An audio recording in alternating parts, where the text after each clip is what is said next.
Yes, Fahad Hussain, what is the latest over there?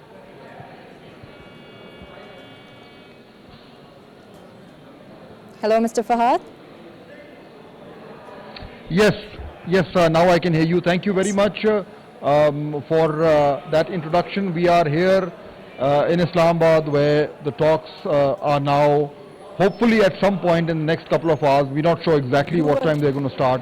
What we do know is that the delegations are now either on their way, perhaps some have arrived, some including the US President J.D. Vance are going to be probably landing in a couple of hours. We don't have the details because all of these details are now under wraps for security reasons, which is completely understandable. But I think what is clear is that this process is underway and we should be seeing some developments unfolding in the next couple of hours. We are here, my colleagues are here with me, Zunaira Azhar, our senior anchor, and Mr. Kamran Yusuf, also a senior anchor, as well as a columnist and a reporter for Express Tribune.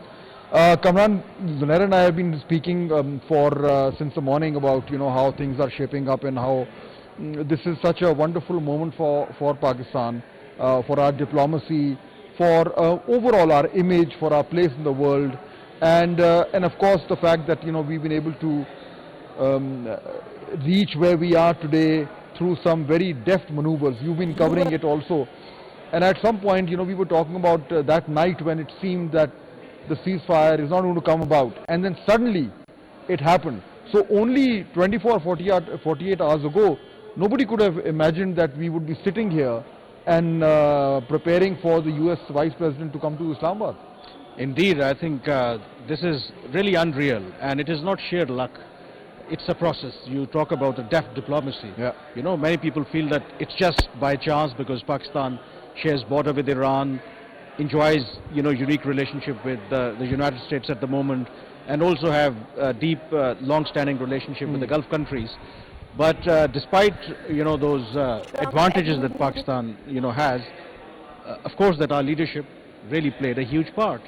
And I think I've been talking to many people, not just in Pakistan but outside Pakistan, and they really gave credit to Pakistan. They say that look, that Pakistan, for example,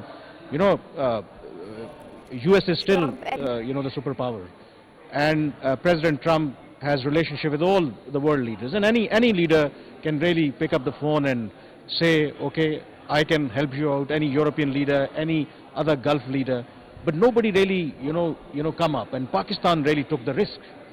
So this is not something you could say is normal. I think Pakistan took risk because it is fraught with danger, because when you are taking that big risk, although as a mediator or a facilitator, we are not responsible the final outcome of this agreement. Point, yeah.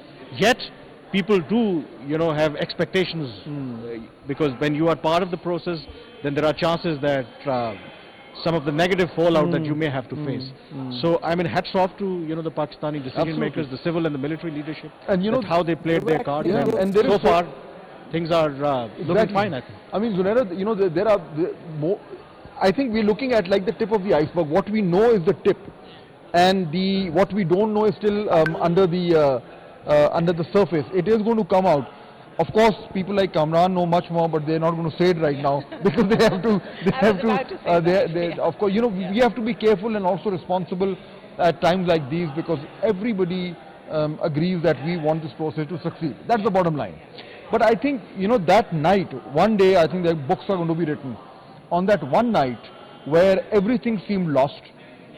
Donald Trump had fired off that tweet about annihilation of civilization.